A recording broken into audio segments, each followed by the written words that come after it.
بہت بڑی غلطی ہو چکی ہے اور اس غلطی کا نشانہ تو نواز شریف بنے لیکن اس کی زد میں پورا پاکستان آ گیا ہے. جس ڈیفینیشن کی بنیاد پر نواز شریف صاحب کو نکالا گیا ایسٹ کی وہ ڈیفینیشن ہے ہی نہیں جو انہوں نے اپنے ججمنٹ میں لکھی. وہ بلیکس لاء ڈکشنری میں اگر وہ کہہ رہے ہیں تو وہ ہونا تو چاہیے. وہاں جو ٹرم انہوں نے استعمال کی ہے وہ اکاؤنٹس ریسیویبل کی. تو اگلا جو ڈیفینیشن انہوں نے دیا ہے سپریم کورٹ کی ڈیسیجن میں وہ اکاؤنٹس ریسیویبل کا نہیں ہے جو ایسٹ سے ہے, اس کو توڑ کے علیحدہ کر کے ایک لفظ نکال کے جس کا معنی مکمل طور پہ بدل جاتا ہے صرف ریسیویبل, اس کی ڈیفینیشن پھر بلیکس لاء ڈکشنری میں دے دی.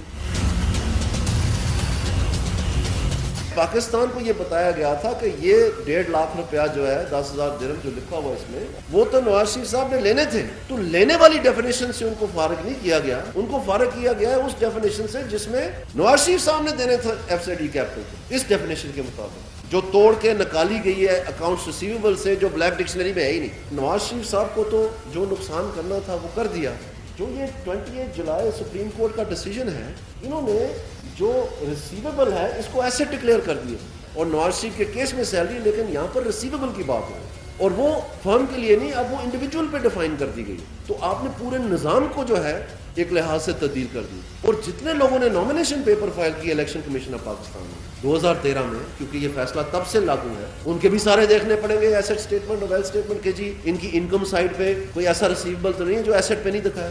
یہ تو پوری اکانومی کو مزری میں ڈالنے کی بات ہے. جو جج حضرات ہیں غالباً ان کو بھی پہلی تاریخ کو نہیں وہ پے ملتی, 30 جون کے بعد جو ملنی ہے وہ ہر سال ایسے ڈکلیئر کرنی پڑے گی اور اس ساری ڈرل میں سے گزرنا ہوگا. ہمیں سپریم کورٹ میں ہی جانا ہے کہ جی خدا رہا آپ پاکستان کا سپریم کورٹ ہے, یہ اگر کوئی ایرر ہو گئی ہے, اگر اس میں کوئی ڈیفیکلٹی پیدا ہو گئی ہے تو اس کی سزا جو ہے پوری قوم کو تو نہ دی جائے. تو برائے مہربانی ایک 184 جورسڈکشن کی پٹیشن میں, چونکہ وہ ڈیسیجن بھی نہیں آ پا رہا ہے اور ادھر سے کیسز بھی شروع ہیں اور باقی پاکستان نے بھی چلنا ہے, 30 اکتوبر کو تو ٹیکس ریٹرنز ڈیو ہیں, ان میں کون سے کالم ہے, کون سا سرکولر بھیجنا ہے, اس کی کیسے تیاری کرنی ہے. یا یہ صرف ایک شخص کے لیے کافی ہے اور باقی کی چھوٹ ہے, آپ جو مرضی ایسٹ کریں, ریسیویبل لکھیں نہ لکھیں اپنی ویلتھ اسٹیٹمنٹ میں, یہ کیسے ہوگا؟